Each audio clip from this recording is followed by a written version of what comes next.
Dear white people,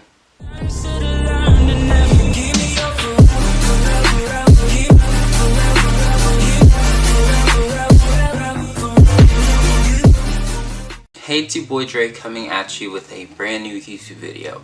In honor of it being February, which is Black History Month, I kind of want to gear some of my content towards that. I'll still try and give you guys some of the regular funny fun stuff in the vlogs and everything, but I also want to use this month especially as a chance to kind of, vocalize some things that I feel and think, and I think that this video is a great opportunity for me to begin that process and begin starting the conversation of race relations here on my channel and out there with your friends, your family, whoever you're watching and sharing this video with, hopefully. So without further ado, I really want to dig into this discussion, so let's do it. Dear white people, no singular black person is the end-all be-all spokesperson for the community or the culture, as we call it. Additionally, you cannot judge all black people by a singular black person's looks, appearance is the same thing I guess, but appearance, their attitude, behavior, any of that, because we are all unique, we're all different, and the culture is very complex, very dynamic and very interesting, and we're not all 100% alike. Dear white people, if you don't get permission, please do not touch our hair.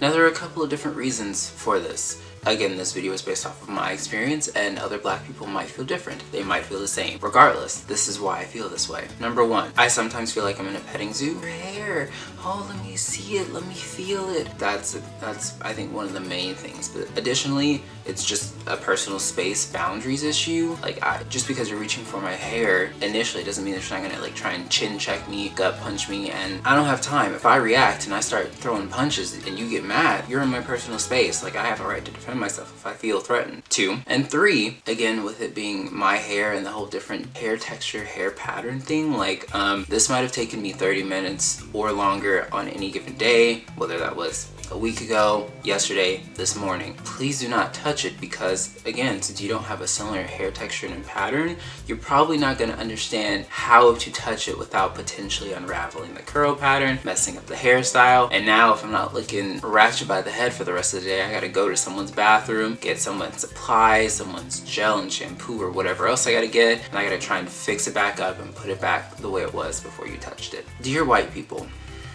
please stop using the phrase, but I have a black friend or friends, or I have a black wife, black husband, black girlfriend, black boyfriend, black children, or whatever, to act as a defense for saying things that generally are racist. You might not perceive them that way, but they generally are offensive, and you're like, but I have a black friend, so there's no way I can be racist. That is incorrect, homie. Here's the thing, you can have black friends and still be racist. And it may not even be intentional, bruh. It could be like subtle, subconscious, subliminal things that you just say and do. But if you say and do it, it's still racist, regardless of the fact that you have black friends or a black spouse or whatever. And this goes back to the whole no one person speaks for the culture. Just because they might not get offended by it, if it's still offensive in nature and the initial intent several hundred years ago or whatever was offensive, it'll probably still be offensive to somebody. So I mean, you can't get upset when someone checks you on that because, again, it's still offensive, even if it's not to the person that is in your circle or, again, that you live with as a spouse or a girlfriend, boyfriend, whatever. If it's offensive, it's still offensive, regardless of your black friends, black wife, black whoever.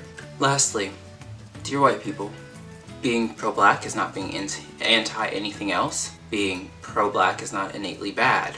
I think a lot of movements around the world have been centered about things that people are passionate about, and usually has to deal with things that they can relate to or things that interest them, like my skin color per se. So yeah, being pro-black is not innately bad, and it's not being anti anything else. Additionally, being pro-black is not racist, and I find it difficult for people to use the term racism or reverse racism on black people or any other minority when in the dictionary I believe that racism is defined as a system of oppression based on power, generally against a race that is deemed inferior or is inferior.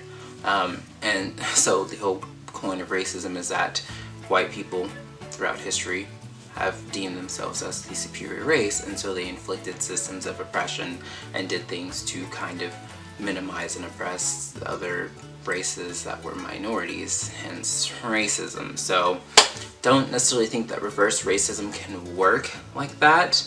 I think people just throw that out there so they can garner support when someone says something. I'm not saying that black people can't be prejudiced. I'm not saying they can be rude, they can't be mean, they can't say things that are offensive, but by that context and by that definition, they can't necessarily say or do anything that is racist. It might be racially motivated, but not racist, and that is a difference that we can talk about in another one of these videos. Hopefully you made it to the end of this video. If you did, thank you. I appreciate you. I hope that you learned something from this video. If you didn't already know, something in regards to where I took this conversation. I hope that you took something with you, and you took it with an open mind and an open heart, and you're like, wow, I've learned some things that I can take out with me into the world, and I can discuss with my friends, my peers, my students, my teachers, whoever. And I hope that you do have those conversations and you have those dialogues. I hope that if you found this video helpful, you'll share it with other people that I think might, be interested in hearing, what I have to say, or just might, want some sense of help and direction in terms of how do I be a better ally, or how do I better understand certain seemingly unspoken rules of I guess the black community, the culture, if you will. Still, I think this is helpful, and if you think it was helpful and thought it was helpful and thought it would be beneficial to someone else, please by all means share it.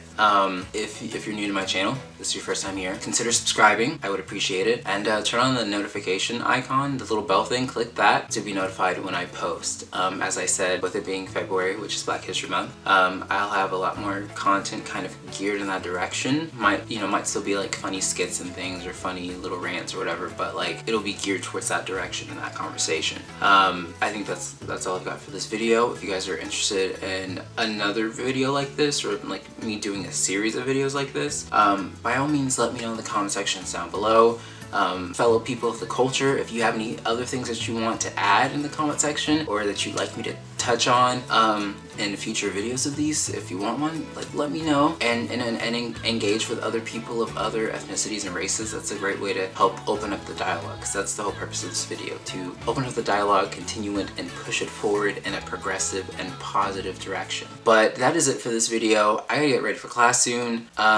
Yeah, that's it. I guess I will see you all in another video real soon. Remember, one love, one people, one world. That is a wrap, you guys. I'll catch you later. Peace.